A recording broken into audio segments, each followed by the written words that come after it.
The importance of the decision-making process. Once you have watched and understood the information in this video and how you can use it to your benefit, you will have one of the most powerful abilities of a master influencer.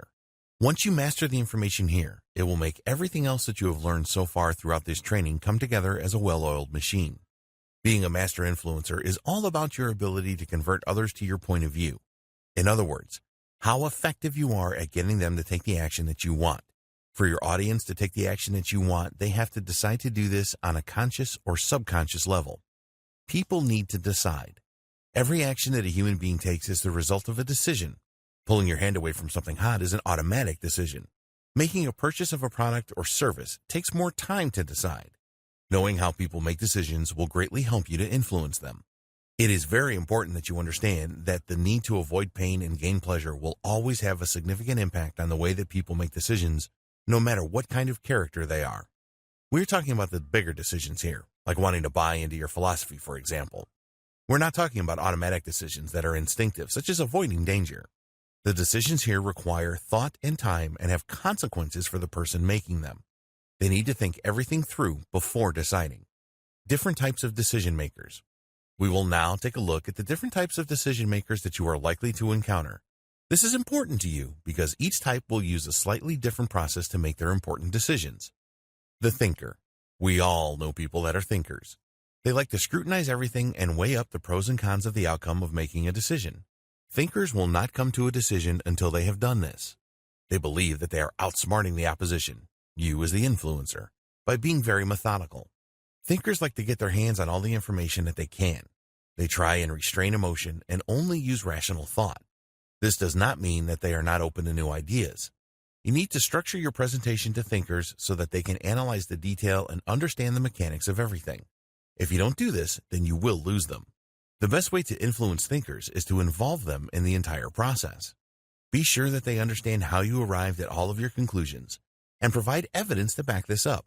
Failure to do this will result in the thinker trying to work it out for themselves rather than listening to you. If there are risks associated with what you are proposing, then you need to be open about this. You can ask the thinkers what they believe would be the best way to minimize the risks. Your credibility will go way up with the thinker when you do this. The skeptic. We all know people that are skeptics. They are just naturally suspicious and will not take on board any information that does not fit with the way that they see the world. To combat this, you must show that the information you are presenting comes from sources that the skeptic considers credible. Skeptics are always up for a fight and are not shy in voicing their opinion if they think that what you are telling them goes against their beliefs. Quite often, skeptics are very confident in their opinions and will make risky decisions to support them. They are usually relentless and like to think that they know it all. If they need help, they will only go to people they trust. Don't believe that skeptics never make quick decisions because this is not true. They will often make decisions immediately that others would need time to evaluate. Skeptics rely on their instincts a lot, so it is easier for them to make a quick decision if everything seems right to them. You may think that it is extremely difficult to influence skeptics, but this is not always the case. There is no guesswork with skeptics. They're going to tell you straight out what their concerns are. The best way to influence a skeptic is to get them to place extreme value on the data sources you use. If you don't currently have any credibility with skeptics, then use sources from people and organizations that a skeptic will trust. A skeptic will always look for a reason not to trust you, so answer their questions honestly. It can be harder to influence a skeptic at first, but once you have their trust, it will be a lot easier in the future as you will be a part of their inner circle. The follower. In a nutshell, followers use the decision-making processes of others as reference points for their own decisions. They like to do things that have been proven to work for others in the past. Venturing into uncharted territory is not something that a follower likes to do. Usually followers are not innovative or creative people, and they don't like examining options that have no proof that they work. Followers tend to invest in trusted brands and products and services that have social validation. Bargains are great for followers. If they believe that they are getting a great deal, then this will have a major impact on their decision-making. They will often jump on something new and unproven because the price makes it irresistible. To influence followers, you need to provide proof and then more proof. It is important that you do not take a follower out of their comfort zone because they don't like that. Their defense mechanisms will kick in immediately with new things. The best way to influence followers is to convince them that many others have succeeded by taking the action that you want them to take. Gather as many testimonials as possible that you can and references from credible sources. Unlike a skeptic, followers do not tend to make quick decisions. This is where you can use the bargain tactic. A lot of followers will throw caution to the wind when they believe they are getting a bargain. The leader. Leaders are meticulous people that are always striving for perfection. They are very independent and very proactive. Leaders are usually driven by fear of the unknown and their future. Most of the time, they will view any change in their life to be negative. The fear is sometimes so bad that it paralyzes them from taking action. This type of fear can make a leader very defensive and combative. They will often focus on worst-case scenarios and negativity when they experience this fear. The fear is not all bad. It can actually be a major driving force for them to achieve goals that most people only dream of. A leader will roll up their sleeves and take massive action if they don't agree with how specific things are being done. They are very confident in their ability to get things going on their own. Doing things their way is very important to a leader. Leaders are always confident that their abilities will provide them with the right answers. Leaders are the opposite of followers.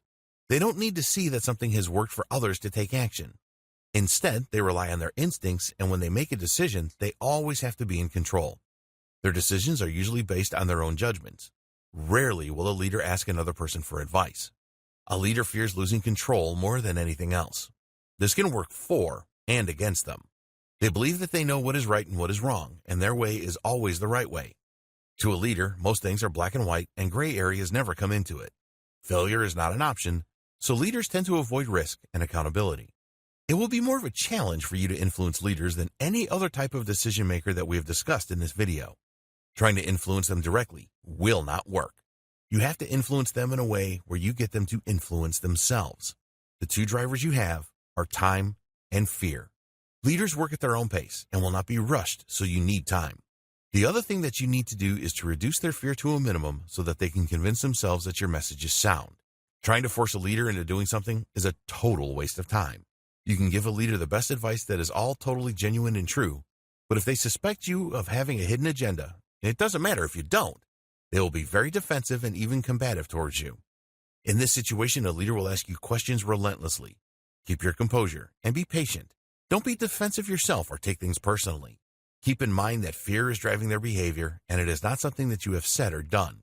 Leaders will never admit that they are fearful of anything, which in itself is a challenge. If a leader asks you for more information, then always provide it. They may not even look at it, but the fact that you have responded will help to reduce their fear a little. Leaders need structured and clear presentations that are linear. You will also need to ensure that they perceive you as an expert.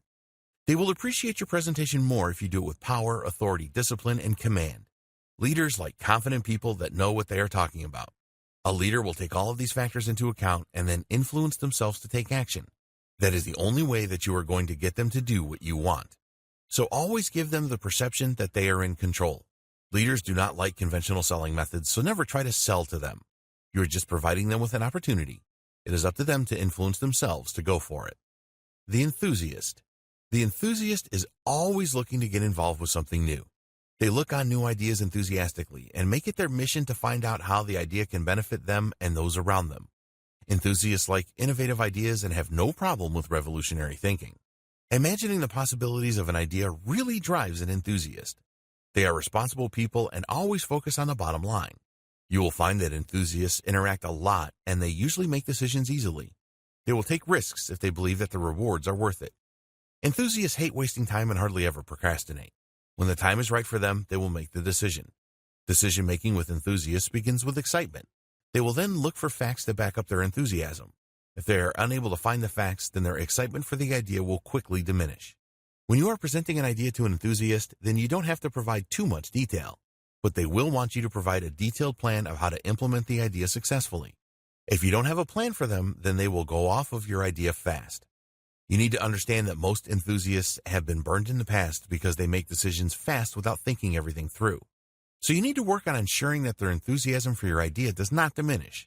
This means doing your homework and answering all of their questions. If you use the right approach, then influencing an enthusiast is easier than some of the other types of decision makers. Don't flood an enthusiast with a lot of detail. Their attention spans tend to be limited. Show them the most important thing first, which is how the decision will improve their bottom line. Always bear in mind that most enthusiasts will tell you to your face that they are 100% on board with your message.